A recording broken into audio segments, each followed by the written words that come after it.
Hey guys, welcome back to my channel. If you're new here, my name is Tanya, and today I'm going to do another reaction video for you.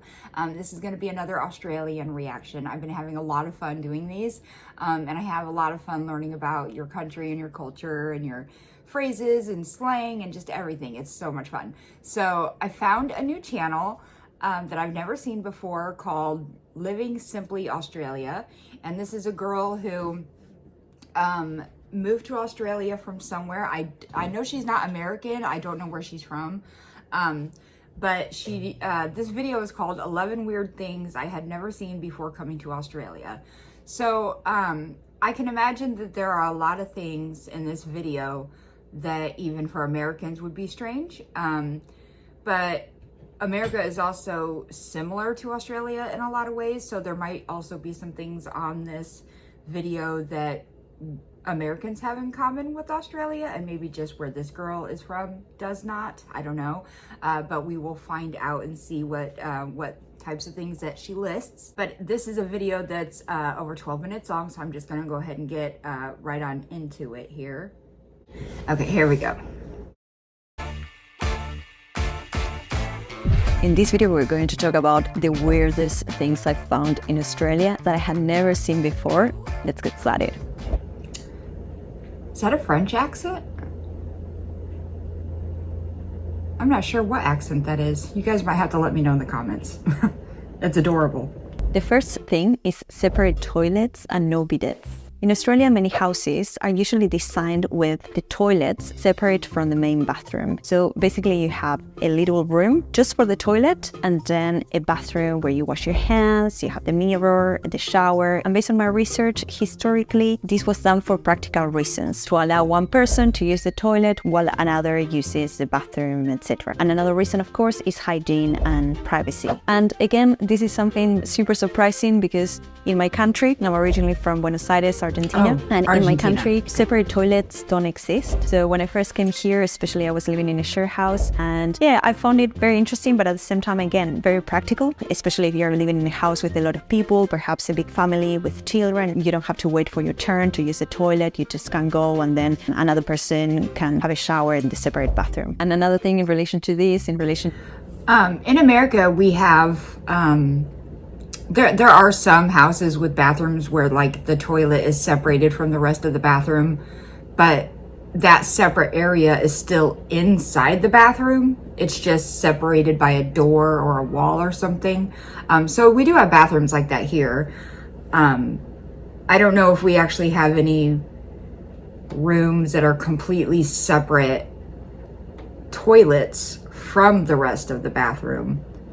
But we do have, in America, we have these things called half baths, and it's basically just a bathroom that all that's in there is a toilet and a sink, and that would be a half bath.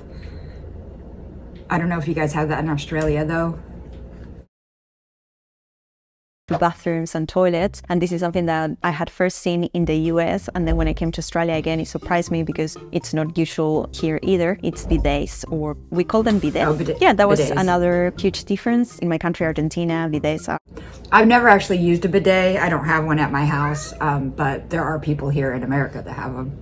Basically an essential part of the bathroom, and in many European countries this is the case as well, but yeah, in Australia they don't exist. And I remember I was so surprised that I told my friends about it, and they were like, oh, that's disgusting, how come they don't have bidets? Then I told my Aussie friends about the bidets, and they find disgusting the fact that we have bidets as well. So it's a very interesting cultural difference, and yeah, I don't know, it's something that caught my attention. The second thing that I found very weird is Vegemite. Aussies love their Vegemite, and again, this is one of the weirdest things that I've come across. And if you don't know what it is, this is a spread that is made of brewer's yeast extract, a byproduct of beer manufacturing, that you can put on a piece of toast, crackers, sandwiches. And I remember the first time. Okay, first of all, whoever is doing that is either trolling or they're insane and very ignorant.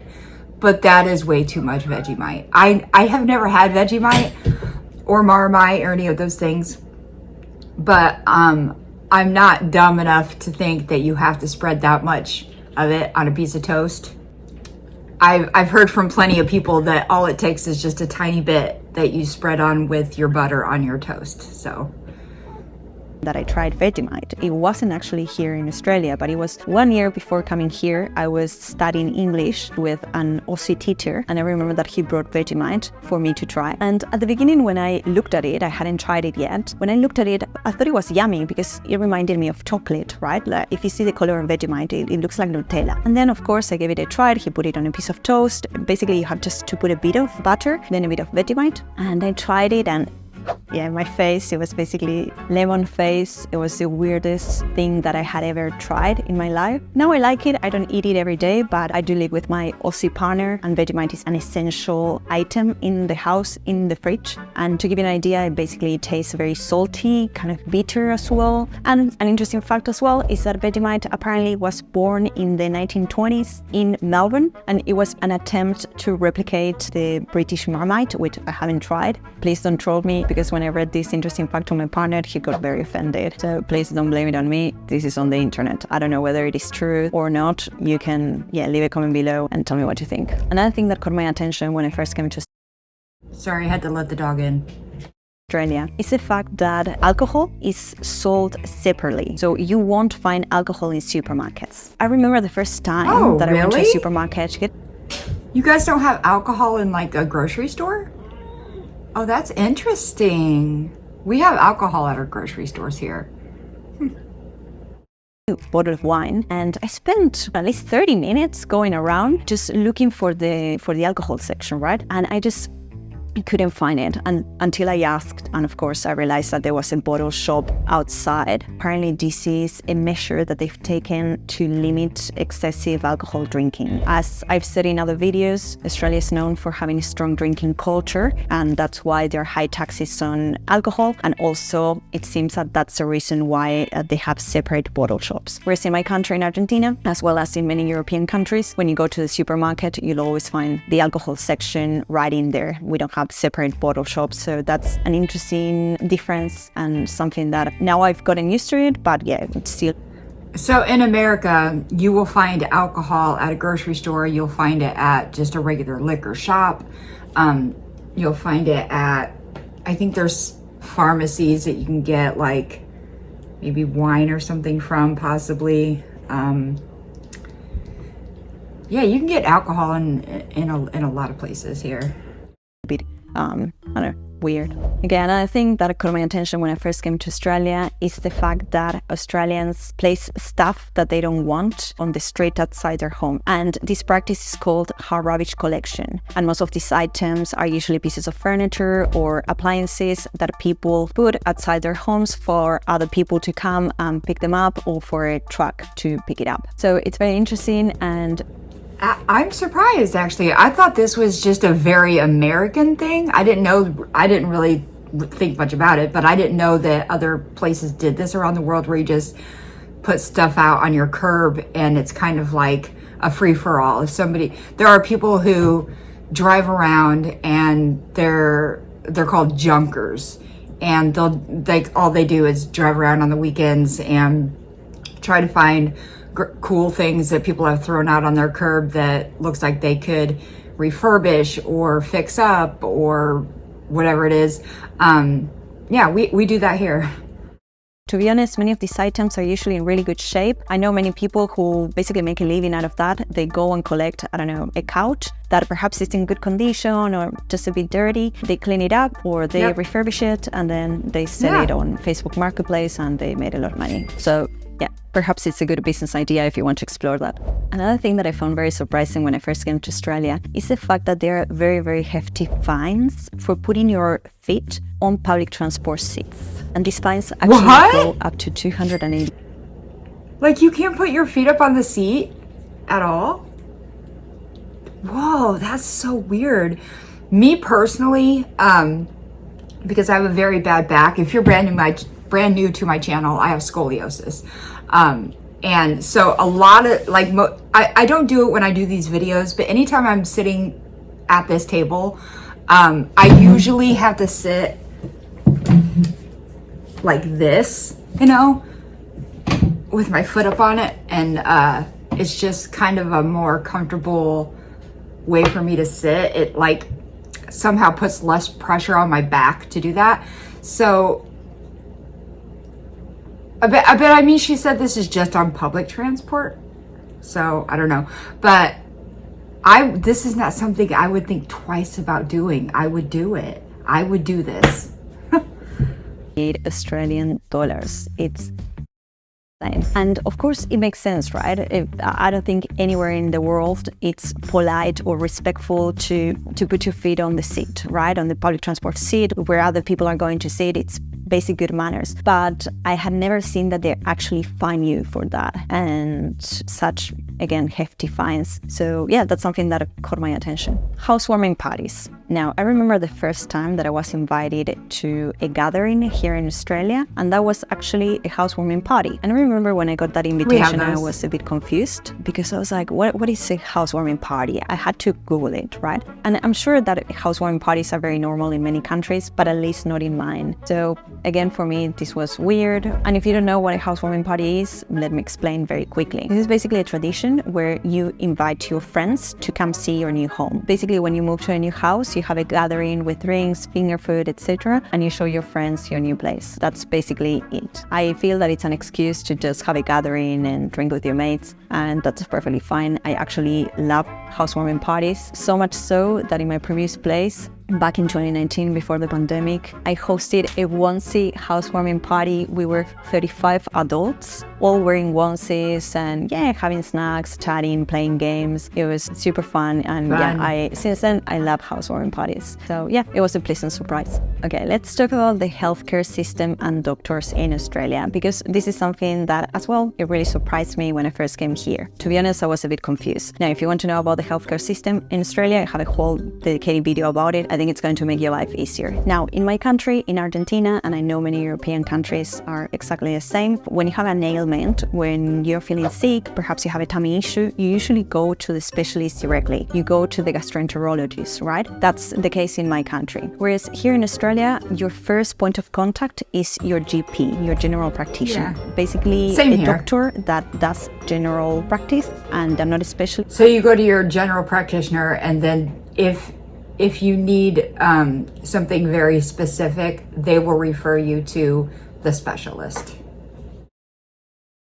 But they do everything. It's general medicine. And then perhaps they're going to give you a prescription, refer you for x-rays, etc. Now, if your tummy ache gets worse over time and the issue doesn't get resolved, then your GP is going to refer you to a specialist. But your first point of contact here in Australia is a GP. Another example, if you have to go to the gynecologist and have a pap smear, here in Australia, again, you go to your GP first. Whereas in my country, you usually go to the gynecologist first, and you're going to have your own gynecologist, your specialist, and you have all the tests. The gynecologist does everything for. Okay, so when it comes to like, I'm sorry, Cody is being a butt today. When it comes to the OBGYN, like a gynecologist, that is something that us women, we do not need to go through our general practitioner for first. I just make my annual appointments directly to my gynecologist office. And there are some specialists, like if it's somebody that you do regularly see, you don't have to go to your GP first, you just go straight to that specialist. It's just for times when there's something going on that's brand new with you and you're not sure what it is, you first go to your GP, and then they will let you know what you need to do from there. Whereas here in Australia, you are going to go to the GP or a nurse perhaps, and they're going to do that for you. Something interesting, again, a huge difference. Again, another thing that really surprised me when I first came to Australia was Australian football or footy or Aussie rules, or yeah, it has so many names, AFL. Anyway, I remember the first time I was here, I got my appointment, I turned the TV on and there was a footy match going on. For me, it was a big surprise. And to be honest, at the time I hadn't even heard about footy. Yeah, it was a mix of rugby and and soccer, but I wasn't really sure what was going on. It's basically neither. It's just a unique sport, very unique again to Australia, and Aussies love it, especially here in Melbourne. Most of my Australian colleagues as well, they're super fans of Collingwood, Richmond, Essendon. It's very interesting. I've been to 2 footy matches. What I really liked is the family environment. It's very family oriented. Rivals can sit next to each other. There's no aggression. Well, at least in my opinion, when I compare it to the Argentinian team or when you compare it to England, they're much more, it's another kind of passion if you want. But here in Australia, it's more family oriented, and that's something that, I really appreciate and I do like. Another thing that surprised me about Australia is the fact that it's compulsory for school kids to always wear sun protective hats outside. Of course, the reason for this is that Australia has some of the highest UV levels in the world. So it's a measure, again, that for me was surprising, because when I was in school, I didn't have to wear a hat. It wasn't compulsory, but at the same time, I mean, that's good that they do that. I did not know about this rule. We actually, in the States, well, depending on where you're from, or what time you're from, we have the opposite rule. Hats are not allowed in school. If you got caught wearing a hat in school, you would get in trouble, a detention, a warning, something. But that was like back when I was in school, and that's here in Illinois. My kids, when my daughter was in high school and my son is currently in high school, they are allowed to wear hats. So that is something that changed over time at some point. But we were not allowed to wear hats. And we were also not allowed to chew gum. We weren't allowed to carry around a water bottle with us, anything like that. But this is all stuff that's allowed now. It makes complete sense. So it's actually really, really good. And another thing in relation to the Australian school dress code, if you want, is the fact that school kids have to carry very big bags. Yeah. So you see the little 7-year-old carrying a bag that is almost bigger than them. And I don't know, it's weird. In my uneducated opinion, and I'm not a health professional, I'm not a chiropractor, so I'm not sure. But in my opinion, carrying a lot of weight at that age probably poses some kind of risk for the kids' posture. It's not good. I'm not sure. You can leave a comment if you know more about this. Growing up, in my case, all kids have the wheelie bags. We basically used that. So yeah, that was another thing that I found weird, surprising. I don't know if it... I used a wheelie bag one time. I think I might have been in like 7th grade. And that was the only year I used it. And I'm pretty sure I was literally the only kid with one. So I felt so weird. And like, I was always kind of like the weird, quiet kid. I wasn't popular or anything like that. And the fact that I was the only kid with this rolly backpack just made me like look even weirder. It's good or bad, but it's interesting, I guess. Okay, another thing that I think it's weird, surprising, is the unique wildlife here in Australia. Of course, before coming here, you always hear about the kangaroos and the koalas, and these are very unique animals indeed. I don't think there are animals like these marsupials. I just learned in my Discord this week, actually. I have a lot of Aussies in my Discord. If you're interested, it's linked below. It's completely free. I just have it because I love getting to know my viewers and stuff, and we have like loads of fun. But I just learned this week that you guys also have like the most camels of any other place too. And I had no idea about that. That was completely new to me. I did not know. Like I guess I don't know if I'm really shocked that there are camels there, but I was shocked that there are so many camels there. And then someone shared with me like a video of like kind of the origin of it and how it came and stuff. But I thought that was interesting. Anywhere else in the world, but something that not many people know, and I include myself when I first came here, is that there are many more unique animals beyond the kangaroo and the koala. There are wallabies, quokkas, wombats. So every time I go hiking and every time I come across one of these animals, emus. I find it very fascinating. Emus. It kind of tells you about the unique geography and diversity. And do not yell at me for how I say emu. I am American and we say emu. We don't say emu, we say emu. in Australia. I know that the quokkas are unique, for example, to Western Australia. So yeah, it's very interesting. And to be honest, even when I see a kangaroo or a wallaby, I still get very excited, even again after so many years of living here. Yeah, it's fascinating and it's very, very unique. Another thing that really surprised me about Australia, and perhaps it shouldn't have, considering how important the beach lifestyle is for this country, is that they have a beach safety education program called NEPERS. This is basically a program where kids as young as 5 years old learn about beach safety and rescue techniques. So if you're at the beach at any coastal town in Australia, usually in the morning during weekends, you are probably going to come across all these kids being trained for the NEPERS program, basically being trained on life. It kind of sounds like similar to just taking like regular swimming lessons, except it's more so than just learning how to swim in the ocean. Things are very, very, very different, clearly. But it kind of seems like it's like a starter to learning how to navigate the ocean, kind of like we do in swimming pools here in the Midwest. You take your kids to swimming lessons when they're really young so that they know how to swim, you know?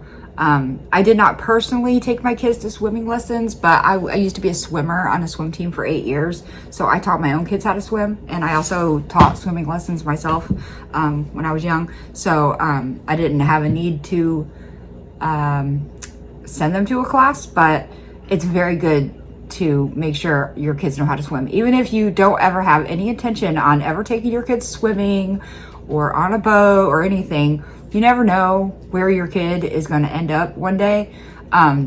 Very important to teach your kids how to swim. Saving techniques and, as I said, beach safety, etc. So yeah, it's something that I would have loved to be able to have when growing up. I find it amazing, and of course, again, this reflects the importance of knowing how to swim here in Australia. That's super important. That's the one skill that you do need to learn if you're seeking that beach lifestyle, I guess. So those are the things that I find interesting, surprising, weird about Australia as a migrant. And yeah, let me know what's your opinion about them. If you have any surprising things that you've seen here, what do you think about these cultural differences? And if you want to watch similar videos about life in Australia, what it is like to live here, watch these videos here and here. And I'll see you next time. Bye.